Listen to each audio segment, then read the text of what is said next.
ஜும்ஆ வெள்ளிக்கிழமை இஸ்லாமில் மிக முக்கியமான நாள். அந்த நாளில் நாம் செய்ய வேண்டிய சில முக்கிய அமல்கள், நல்ல செயல்கள். ஜும்ஆ நாளில் செய்ய வேண்டியவை: 1. குளியல் புசுல் செய்தல். ஜும்ஆ நாளில் சுத்தமாக குளித்து தொழுகைக்கு தயாராக வேண்டும்.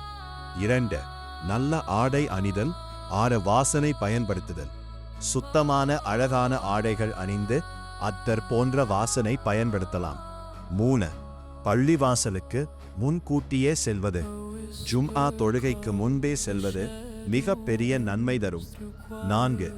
சூரா கஹஃப், சூரா அல் கஹஃப் ஓதுதல். இந்த நாளில் சூரா கஹஃப் படிப்பது பெரிய பயன் தரும். 5. நபி ஸல்லல்லாஹு அலைஹி வஸல்லம் மீது ஸலவாத் அதிகமாக சொல்லுதல். அல்லாஹும்ம ஸல்ல அலா முஹம்மத் தென்வரிதே போன்ற ஸலவாத்களை அதிகமாக சொல்ல வேண்டும். 6. துஆ செய்தல். துஆ ஜும்ஆ நாளில் ஒரு நேரம் இருக்கிறது. அந்த நேரத்தில் கேட்கும் துஆ அல்லாஹ் ஏற்றுக்கொள்வார். 7. குத்பாவை கவனமாக கேட்பது. இமாம் பேசும் போது அமைதியாக இருந்து கவனமாக கேட்க வேண்டும்.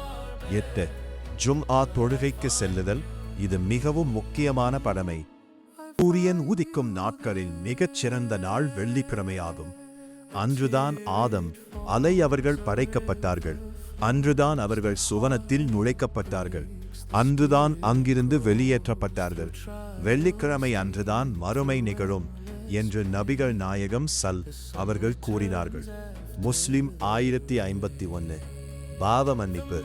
யார் ஜும்மாவுக்காக குளித்து பள்ளிக்கு வந்து மற்றவர்களுக்கு தொந்தரவு செய்யாமல் தமக்கு நிர்ணயிக்கப்பட்டதை தொழுது பிறகு இமாம் உரையாற்றும் போது மௌனமாக இருக்கிறாரோ அவருக்கு அந்த ஜும்மாவிலிருந்து அடுத்த ஜும்மா வரையிலான சிறு பாவங்கள் மன்னிக்கப்படுகின்றன. புகாரி 853. பிரார்த்தனை அங்கீகரிக்கப்படும் நேரம். சிறப்பு நேரம். ஜும்மா நாளில் ஒரு குறிப்பிட்ட நேரம் உண்டு.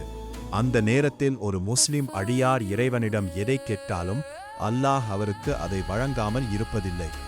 அது மிகவும் குறுகிய நேரம் என்று நபிகள் அவர்கள் சைகை செய்தார்கள். இது அசர் தொழுகைக்கு பின் இருக்கும் நேரம் என்று சில அறிவிப்புகளில் கூறப்பட்டது. ஆகையால் இஸ்லாமிய உறவுகளே, நாம் இந்த ஜும்மாவில் அனைத்து விதமான நல்ல அமல்களையும் செய்து அல்லாஹ்வின் பொருத்தத்தை பெறுவோமாக. ஆமீன் யா ரப்பல் ஆலமீன்.